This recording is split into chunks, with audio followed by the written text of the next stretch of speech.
Now, thank you very much, gentlemen, for your kind attention. Now, to continue with the demonstration. You must remember one thing. Pocket billiards, sometimes commonly referred to as pool, is a gentleman's game.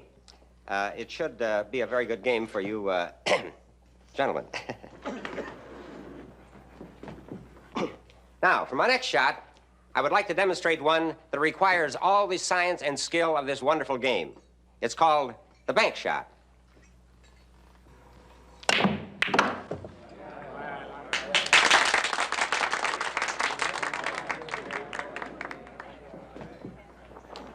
That fellow there sold me the table. He's going to be staying in town a couple of weeks to demonstrate and give some lessons. Hey, Hoss, why don't you give it a try? Oh, no, Sam, come on. It looks a little fancy for me. Oh, come on, Hoss, try it. You heard him, Sam. Besides, didn't you hear the man say it's a gentleman's game? Big game back east. That's where they invented it. Your pardon, sir. For your information, the game of pocket billiards is not only a most honorable one, but a very ancient one to boot. Certainly, it was known in Shakespeare's day. Is that a fact? Oh, yeah. Wasn't it Antony and Cleopatra, Act 2, now Scene 5, where Shakespeare has Cleopatra say, "Let us to billiards. Come, Carmion." Shakespeare, and you, sir? My name's Cartwright, Hoss Cartwright. I know. Mr. William Shakespeare and Mr. Hoss Cartwright. My name is Parker, Whitney Parker. At times my friends call me Whit. And upon other occasions, my legal opponents call me Half-Wit. You're a lawyer? That's what it says in my diploma. Yet. You figuring on hanging around Virginia City? Maybe. I kind of like the looks of things around here. Now, that, gentlemen, is called the break shot. That starts off the game. Now, which one of you gentlemen would like to try to take this cue and put some of those balls in the pocket? Well, now, really, gentlemen, I'm offering you a great opportunity here to learn this game. It's an awful lot of fun. Won't cost you 1 cent. I'm sure, gentlemen, that you... What, don't I have any takers?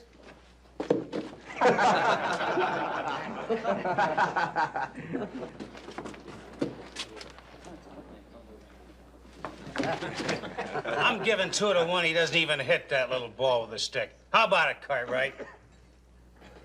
You got your big brother's permission to bet? Never mind, my brother. How much you want to bet? Oh, make it 25 against your 50. You got to bet.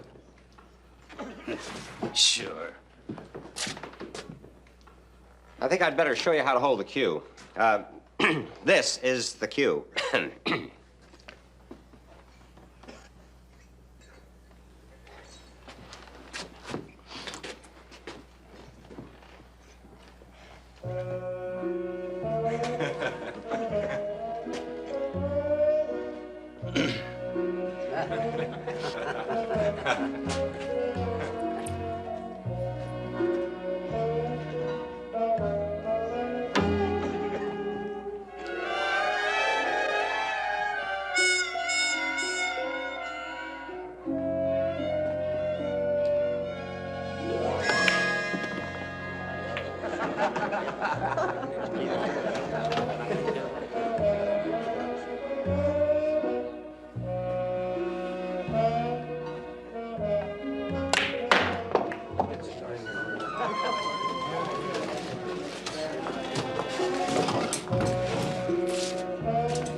You, sir, are a magnificent instructor. You have my highest recommendation. $50, Mr. Durfee. You and this tin horn are in cahoots. You're nothing but a dirty swindler, Cartwright. The bet's off.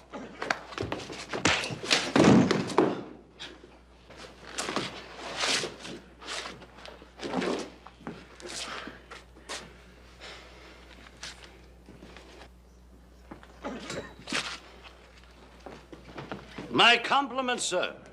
A beautiful break shot with nature's own cue stick. If you should ever need any legal advice, Mr. Cartwright, feel free to call on me. For you, my good man. Keep the change. Gentlemen, good day. Let's hope you never need a lawyer that bad, Hoss.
Hi, Benji.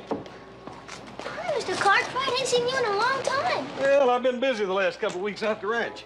Hey, Benji, you wanna do me a big favor? Take a look at that right foreleg on that horse of mine. He's been limping something fierce, and you got such a good way with animals. Sure. Just as soon as I... Oh, here. Oh, ain't no use me fooling around something like this when there's something important to do, like taking care of my horse.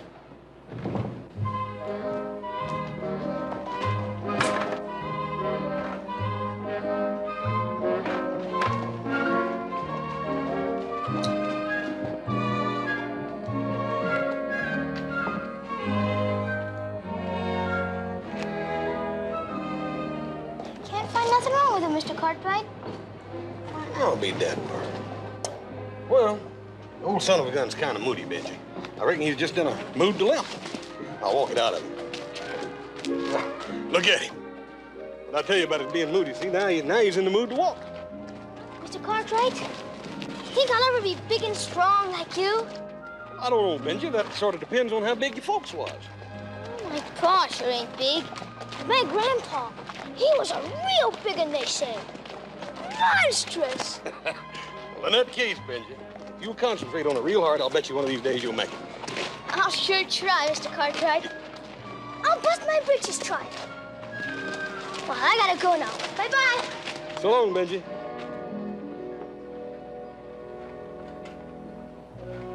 Watch this one, boys.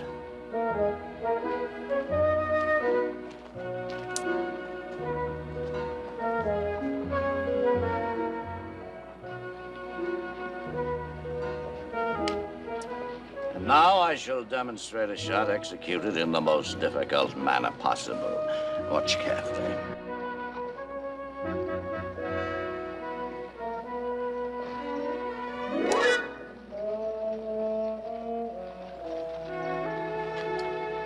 Gentlemen, thank you for the game. Yeah, why don't you fellas divvy these up between you, huh?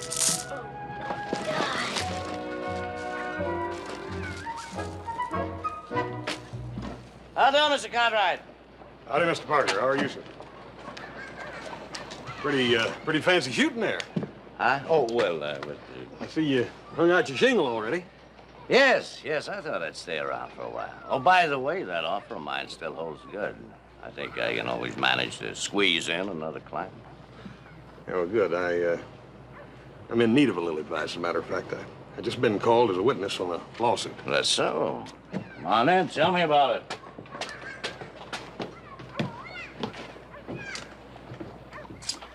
You know, Hoss, since I last saw you, I've been pretty busy handing out free legal advice in between shooting some pocket billiards and playing marbles with some future clients. You don't even keep the marbles. That ain't no way to get rich. Oh, no. Hold on. All my advice isn't free. Besides, I got a big case coming up. DeWitt Parker, the companion of the Illinois 8th Circuit from his friend A. Lincoln. Yes, I was proud to be his partner. Another lawyer, huh? Not just another lawyer. That's Abe Lincoln. The Abraham Lincoln, leader of the Illinois bar. Oh, not the kind of bar that I've been frequenting lately. You know, back east, there's some talk of him running for president. Oh, he's a great man. First-rate marble player, too. I ain't never heard of a president of the United States being a marble player. Well, he may be the first if he's nominated. Yeah, he just loves to play marbles with those two boys of his, Willie and Ted, you know, and their friends. Bowls a good game of 10-pins, too, with those long arms of his, you know? Well, what else is he good at besides marbles and 10-pins? Well, one thing, he'd tell you a joke, make you split your sides laughing. Well, take it from me.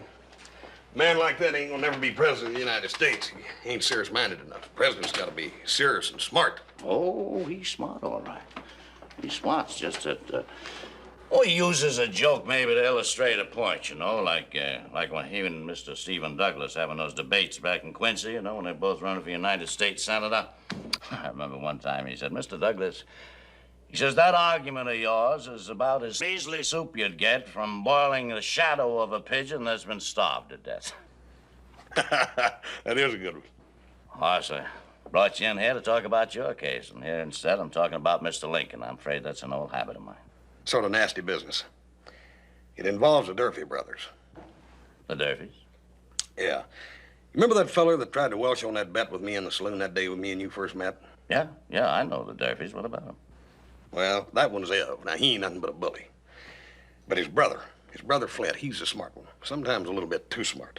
For years, he's been trying to wrangle the water rights off of old Nat Sheldon. And those water rights are about the only thing that was worth leaving that Nat left his family. And now, Flint Durfee's trying to steal them from him. Steal them? Yeah, that's a pretty strong statement, Hoss. Well, not in this case, it ain't. See, I know Flint Durfee. Flint Durfee's hired me to be his lawyer.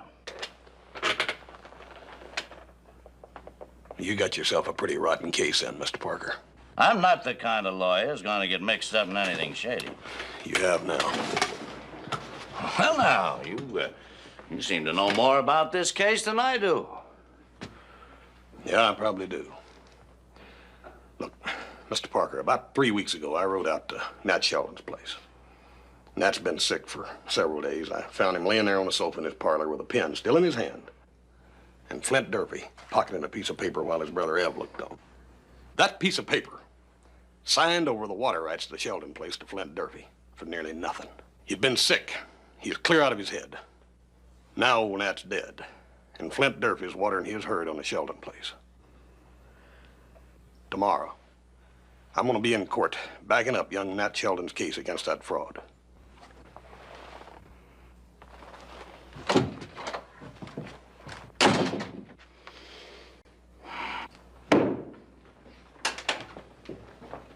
I've never asked you to use what little brains you've got, only your muscles. You can't even use those. But Flint... All you had to do was throw those squatters off our land. That's all. Just throw them off. But Flint, they had guns. You want me to get shot or something? Come in.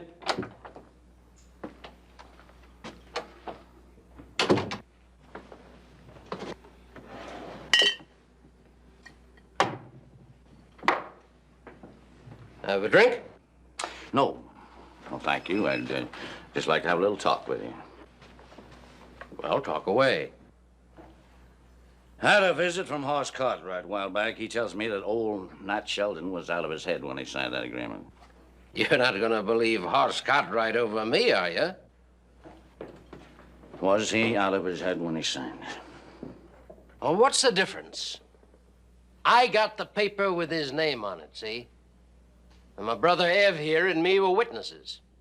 You haven't got a thing to worry about. Now, would you like to have that little drink? I'm not the kind of lawyer you evidently think I am. You'll be well paid, like I promised. That's all that matters. You go buy yourself another lawyer. You walk out on me, I'll see you never get another case in this here town. You want me to stop him, Flint? Shut up, you fool.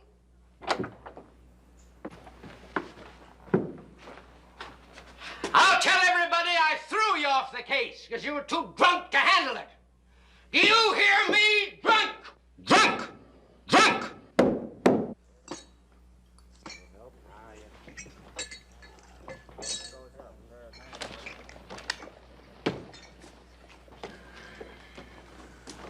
Hoss? No. No, thank you. I've temporarily lost my taste for whiskey. Beer, if you please. Unfortunately, Hoss, you were right about Mr. Durfee. Pity. Would have been a nice fat fee, too. Yeah, here. I got this. Thanks, Hoss. Flint, Hard name, hard man.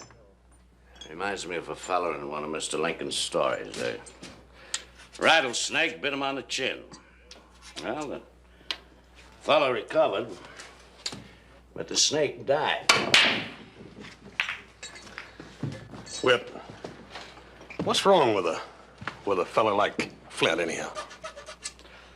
I remember Mr. Lincoln walking down the street in Springfield one time. He had his two boys, Tad and Willie, you know, one tucked under each arm, crying fit to bust.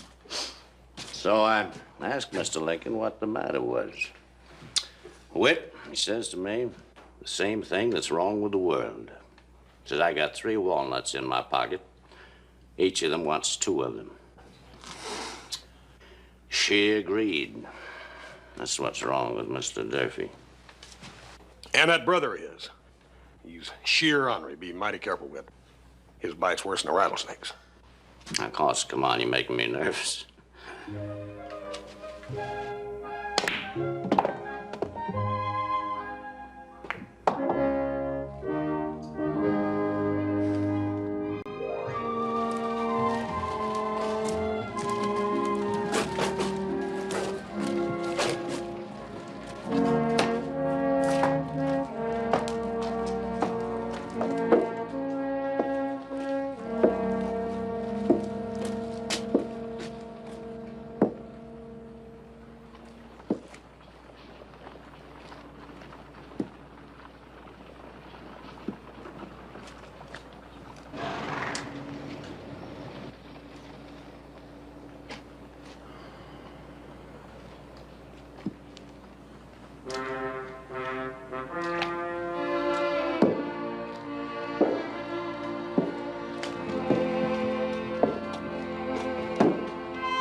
Take it he lost the case. Look, Whip, why'd you let them 2 buffalo you like that just now? Buffalo me? My friend, it is better to yield your path to a mad dog than to be bitten by him in contesting the right of way. Besides, killing the dog wouldn't cure the bite, now would it? That sounds like some more of that talk from your friend, Mr. Lincoln. The fact of the matter it is. Well, you don't back down from a man. Hoss, you don't think I took that childish performance of Durfee's seriously now, do you? Look, Whit, Flint Durfee ain't no child. You can't be afraid or weak. Not and survive, not out here. See, I gotta be running. Oh, Well, how about you and me playing a little pocket buddies? Huh? Come on, I'll teach you the game. I got a bunch of business I gotta take care of with. Tonight? Well, I'm gonna be busy tonight, too. I'm leaving town in the morning. I'll see you. All right.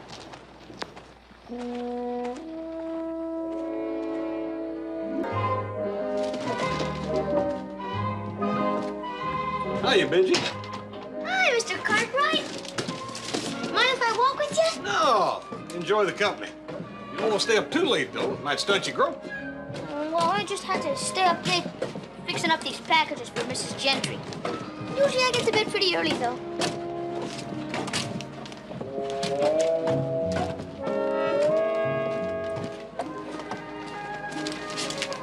I think I just grew some since last week, don't you? Yeah, as a matter of fact, I think you grew something right then.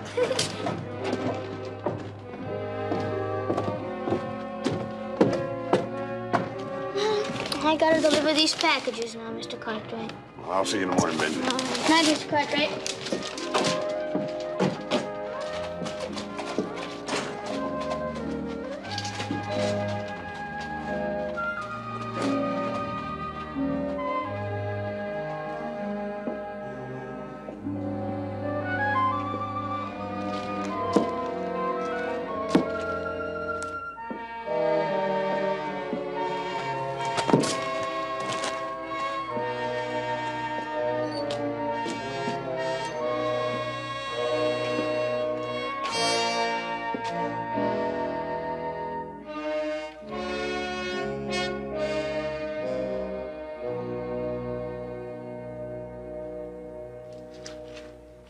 Let me by, Durfee. The street's plenty wide. Get out of my way. I'll take care of him, Flint. No!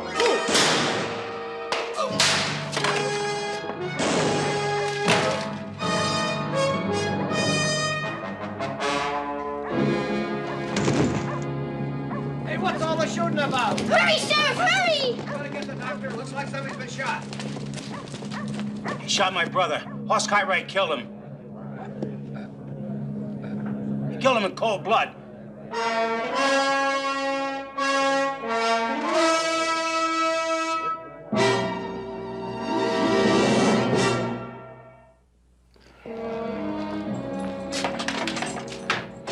There you are, Ben. Thank you, Roy. How's the head? Well, it's feeling a whole lot bigger, but not a whole lot better, I'm afraid.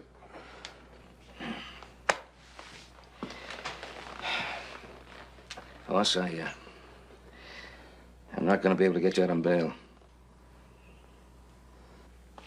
Ev Durfee made it hard all around. Even got him to get an outside prosecuting attorney. Who? Byron Evans of Carson. Oh, boy. A real hanging prosecutor. He's never failed to convict. Let's hope that this time we can spoil his record. Yeah, I sure hope so. And that's why I think we need the best man we can possibly get, no matter who, Hoss. Paul already got a lawyer, Whit Parker. And that's what I'm trying to get at, Hoss. Nobody knows him. You hardly know him. He's a stranger whose best friend is a bottle.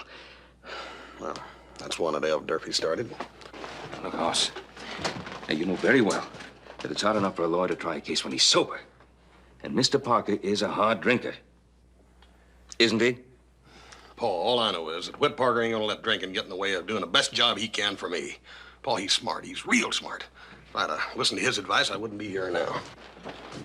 Hoss, I'm talking about your life. We can't risk this man. That's right, Paul. It is my life. And that's why I need to have the choice in deciding who's going to defend it. Look, Paul, he's heard my side of it, and he says we got an easy case. Easy case. No murder case is easy. It needs intelligent handling. It needs a man. Paul, Whit Parker ain't a nobody like you think. Back in Illinois, he was a very important lawyer. One of his best friends is Abraham Lincoln. You've heard of him, ain't you? Yes. Yes, I've heard of him. If Mr. Parker was such a big and important man back in Illinois, why did he leave there to come out here? Why?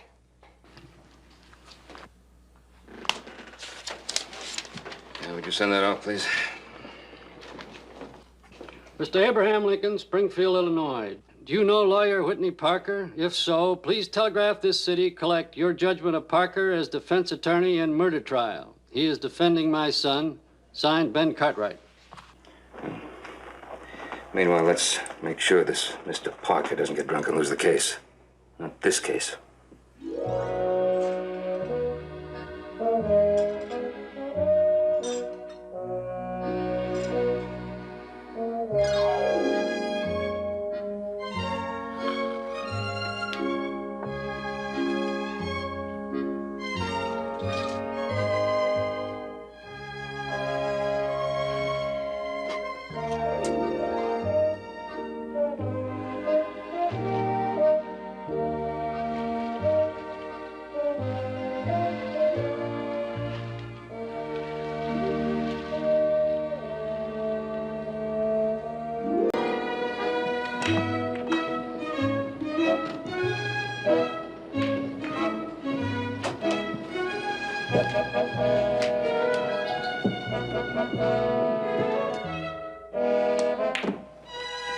Whit. That's Byron Evans, the special prosecutor. I'd, like to get to meet him over a game of pocket billiards. Never does any harm to get to know your enemy. Your enemy's inside, all right, but it's in a bottle. Madam, I don't need a nursemaid. Let's just keep walking, huh?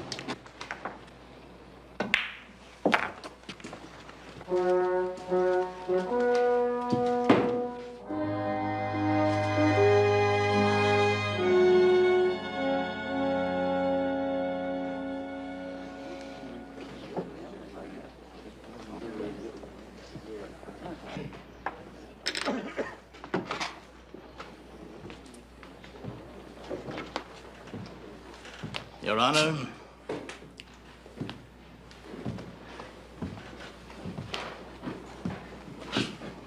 gentlemen of the jury, this is a crime so heinous, so dastardly, as to freeze the very marrow of your bones. The prosecution will prove that the defendant, Hoss Cartwright, did, without provocation, with malice aforethought, and with premeditation, shoot and murder an unarmed victim, the unfortunate Flint Durfee. A person so ill-treated by fate that he had to use a cane to support his poor, crippled body. We will show that when Flint Durfee's heroic efforts to fend off his brutal assailant with his staff, his cane, his crutch, as it were, failed,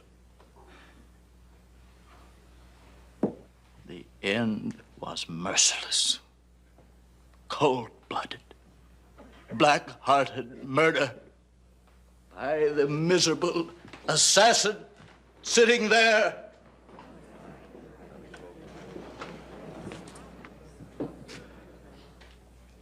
I ask, I demand that Hoss Cartwright pay the penalty for that murder, that he be hung by the neck until he is dead, dead, dead.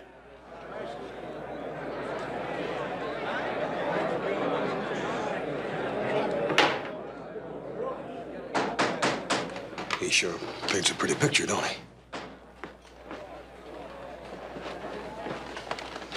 Any word from Mr. Lincoln? No, not a word. I just came back from the telegraph office. Nothing. He probably thinks the whole thing's a hoax. He's never heard of Parker. Just try to convince Hoss of that. Tell you this, if we don't hear pretty soon, I'm gonna get another lawyer, whether Hoss likes it or not. Your Honor, gentlemen of the jury, I should like to compliment the prosecuting attorney on his fine display of eloquence. Indeed, one might say of Mr. Evans, as has been said of the great Daniel Webster, that when he speaks, he just shines his eyes, throws out his arms, and twirls his tongue around a couple of times, opens his mouth, and leaves the consequences to heaven.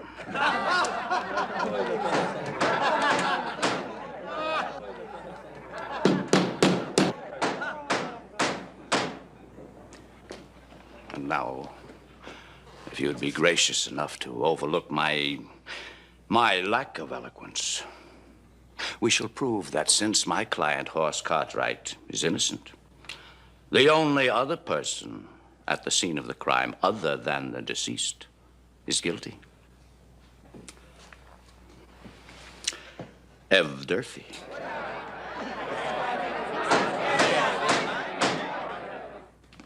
Mr. Durfee, will you please tell us, in your own words, what happened the tragic night your brother was shot down? Well, sir, as Flint and I turned the corner and we were walking along, we met Hoss Cartwright.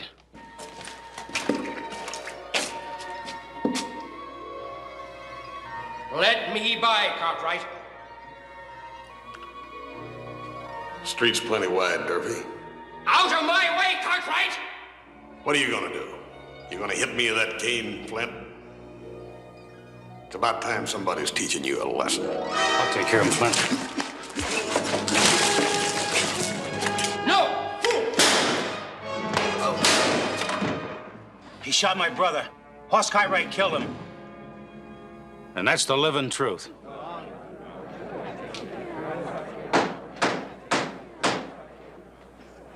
He's a living liar. Your witness, Mr. Parker?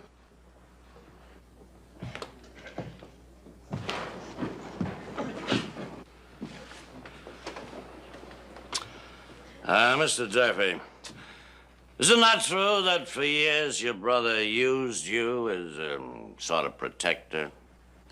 Well, if you mean protecting him from murderers such as Hoss Cartwright, yes. Except that you didn't finally protect him from murder, did you? You loved your brother. Well, yeah, sure. Why did you love him? Huh? What was there about him that made you love him? Well, I can't answer such a dumb question as that. Very well, then. Tell me, why did you hate him? What? What did you hate more? That he was rich and paid you off in a cowhand's measly salary? Or that he was smart and he was contemptuous of your ignorance? That he commanded and you groveled? What did you hate most? Tell me. I see here, Your Honor. That is an unfair question, Mr. Parker. The witness need not answer. No more questions. What? Call Horse Cartwright to the stand. And then? Well, then I did sure enough meet up with Flint Durfee, just like his brother said.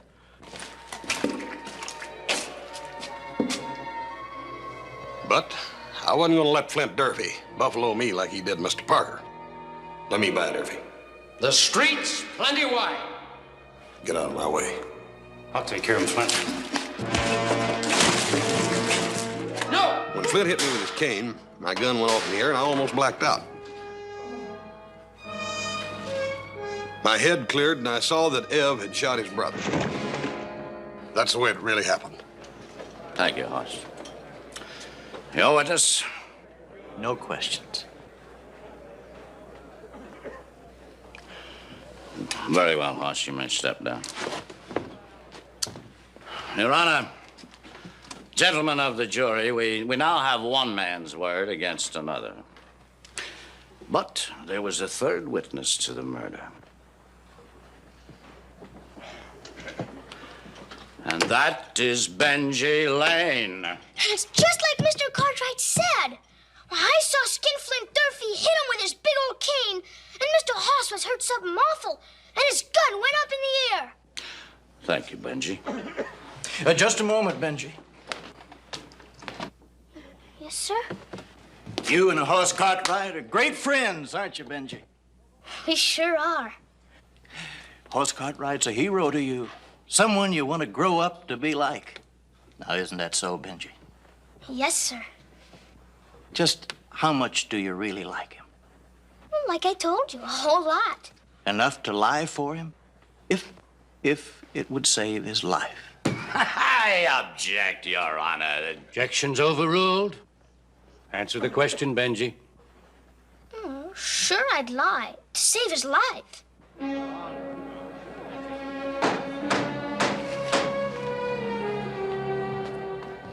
But, Benji, when you told your story on the stand here just now, you didn't lie then, did you?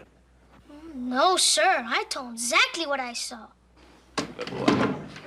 Good boy.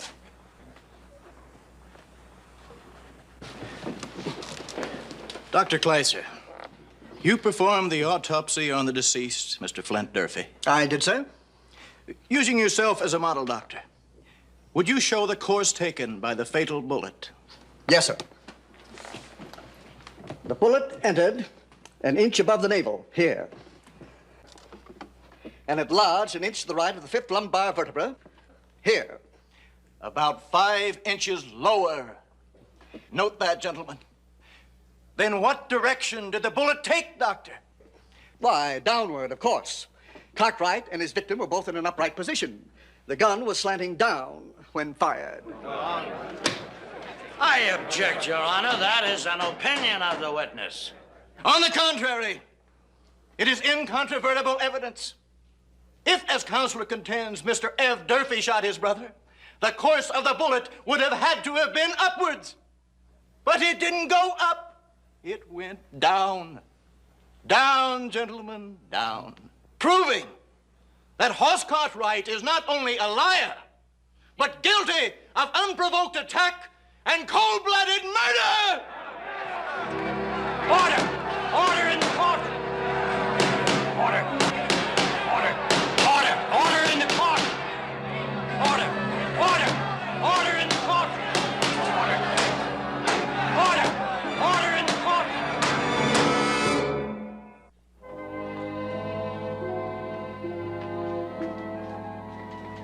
Hoss, your father wants me to withdraw from the case. Now, look, Paul, Don't you realize the dangerous situation you're in? Do you realize that if something doesn't happen before that court reopens this afternoon, that jury will go out with a foregone verdict? Paul, I'm sure that Whittle... Mr. Parker doesn't seem to have one notion of an idea. That's right, Hoss. Right now, I don't have one idea. Mr. Parker, I seem to recall that you told my son this would be an easy case. Well, what happened? How come you haven't the same information Evans had? Because I believed what your son told me, Mr. Cartwright.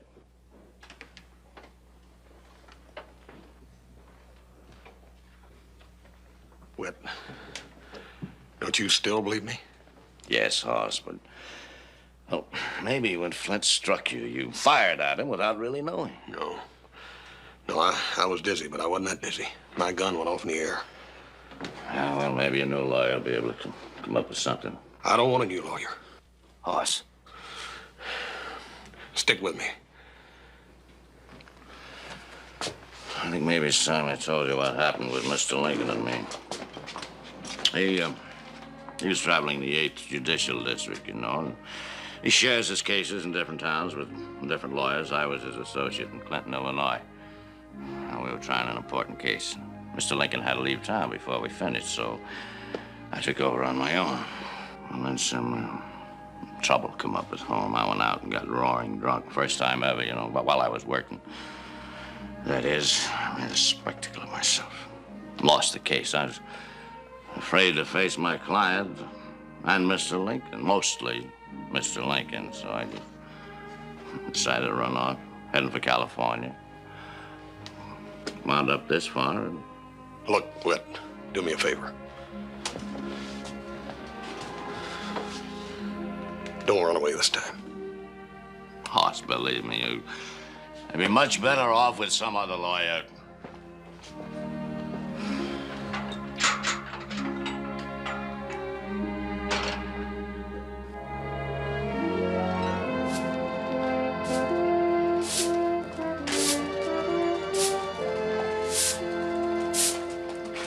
Mr. Parker! Hey, Benji! How's my friend, Mr. Hoss? He gonna be all right? I hope so, son, yes. Well, gee, I don't know why they don't believe Mr. Hoss and me. We wouldn't lie about a thing like that. I know that, Benji, but you see, the medical testimony. But it was as plain as day, Mr. Parker. I know. I know that's what you testified in court, Benji, and we appreciate it. You tell Mr. Hoss I'll do that testifying again, anytime he wants me. I'll tell him so. Thanks, Benji.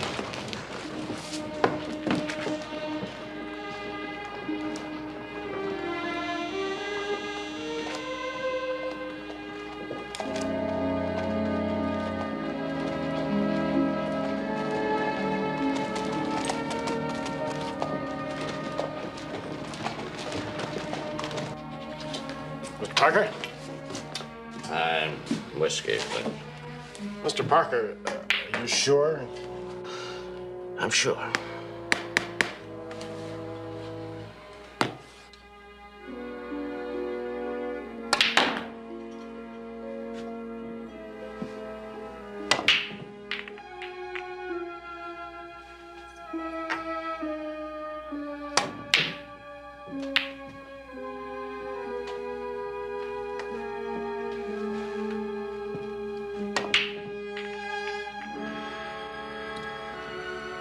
Of course.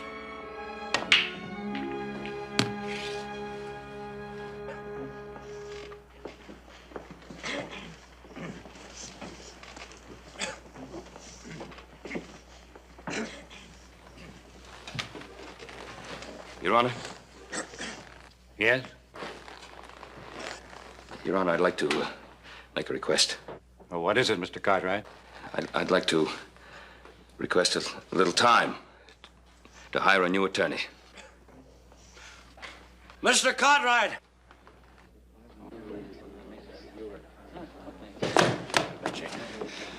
Mr. Cartwright, sir, will you please, would you postpone that request? Well, Mr. Parker, you voluntarily withdrew from... I know. I know, sir, but I have an idea. I realize your son's life is at stake, but do you think you could give me one more chance?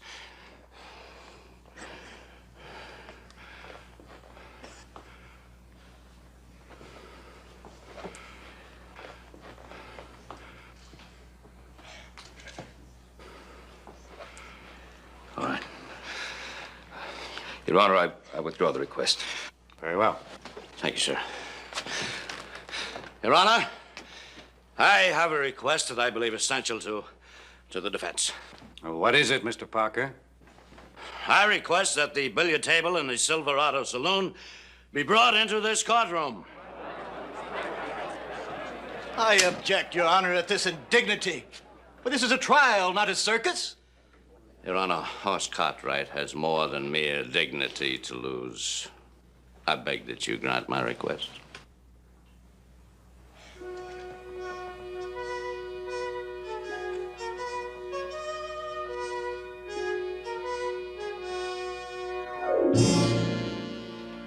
I now call Mr. Byron Evans to the stand. Your Honor. Mr. Evans, I don't think it necessary that you be sworn in. But as a fellow enthusiast of the ancient and honorable game of pocket billiards, may I ask you, please, to demonstrate your expert technique for the gentlemen of the jury? Mr. Parker, is this relevant to your defense? I assure you, Your Honor, it is most relevant. 70, please.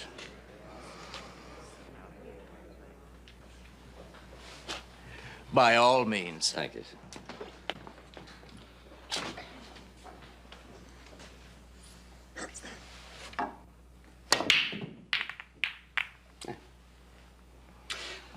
Now, would you straighten up, please, Mr. Evans? Please observe very carefully, gentlemen, that the point here in the front where the cue touches Mr. Evans' chest, now that he has straightened up, is higher than the back portion of the cue where it would touch him here. However, before, when he was bent over, the point here in front, which is higher now, was lower than the point in back. Now, just for the moment, let us imagine that the billiard cue, held in this position, represents the line of fire of the bullet. Now, is this the way you saw them, Benji? Yes, sir. Old Skinflint was bent over his brother, just like you are. Can't you do anything right, you bumbling fool? Now, the bullet hit Flint Durfee in the stomach, ranged upward and lodged in the lower back. Now observe. This represents the line of fire of the bullet. It looks as though it was fired downward. But, as you've just seen, it wasn't. No. It was fired upward. By Ev Durfee. That's a lie! Lying on your back as the brother you hated bent over you, trying to strike you with this cane, just as he had struck Horse Cartwright, knocking him temporarily senseless so that he didn't see how you shot your brother. A lie! I think the jury will decide who was lying, Mr. Durfee.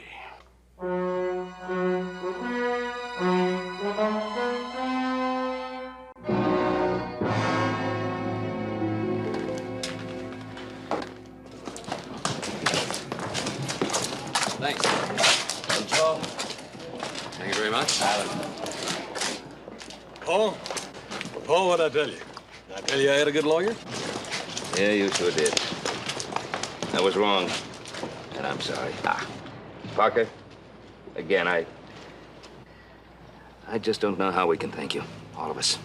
You'll get your chance, Mr. Cartwright, when I send you my bill. Mr. Cartwright! Mr. Cartwright! Mr. Cartwright! Yes, Benji? This telegram just came for you. Oh, Mr. Bartlett asked if I'd give it to you. thank you, Benji.